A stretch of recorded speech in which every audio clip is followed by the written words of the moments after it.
Commander Sarah Chen stood on the observation deck of Luna Station, watching the Earth's sky darken with alien vessels. Thousands of them, each the size of a city block, their obsidian hulls gleaming like oil slicks against the blue atmosphere.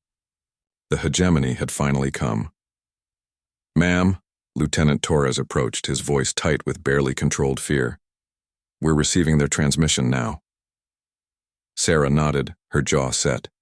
She'd been preparing for this moment ever since the deep space sensors had detected the approaching fleet 6 months ago.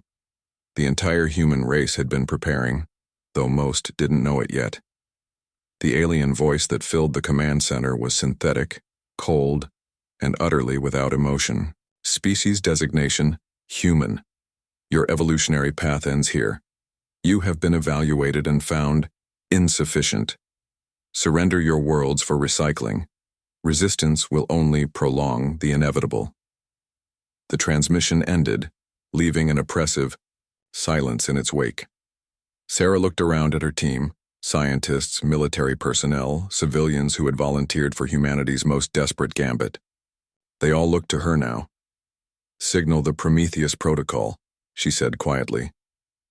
Dr. Yuki Tanaka, the project's lead scientist, hesitated.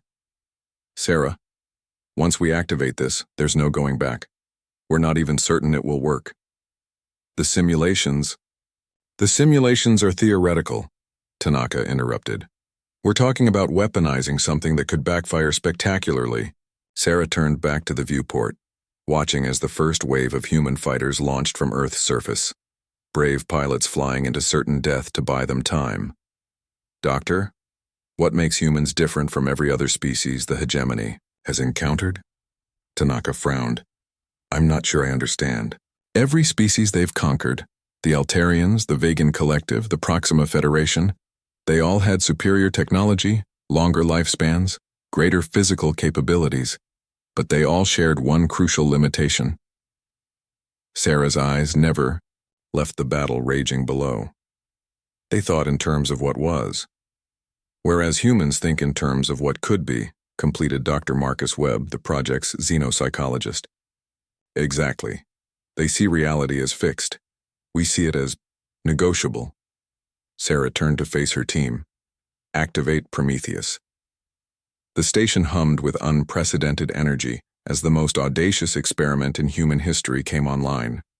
While the hegemony, fleet prepared to glass Earth's surface, humanity prepared to rewrite the fundamental rules of engagement. For months, Earth's greatest minds had studied captured hegemony technology. They discovered something remarkable.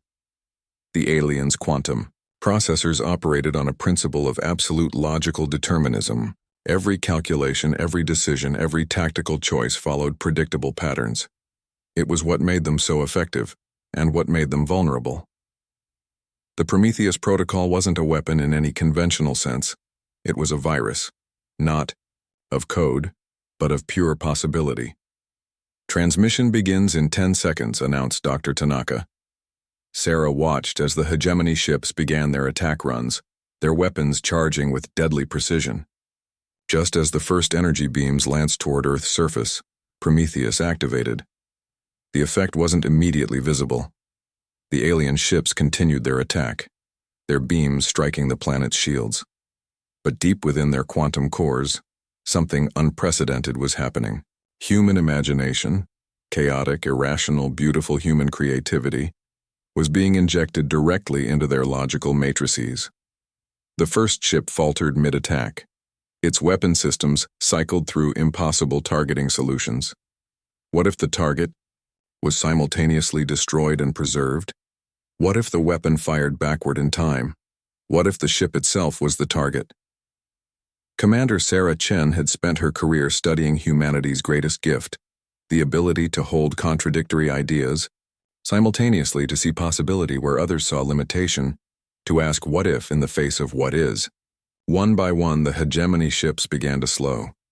Their crews, evolved for millennia to think in absolute terms, found their minds flooded with human concepts. Art that served no survival function, stories about impossible heroes, dreams of futures that defied logic. "Ma'am," Torres called out, his voice filled with wonder. They're retreating?" But it was more than retreat. As Sarah watched, several ships began broadcasting on human frequencies. Not surrender, something far more profound. "This is impossible," came a transmission, the synthetic voice now carrying notes of confusion, even awe. "We perceive alternatives, concepts that exist without purpose, beauty without function.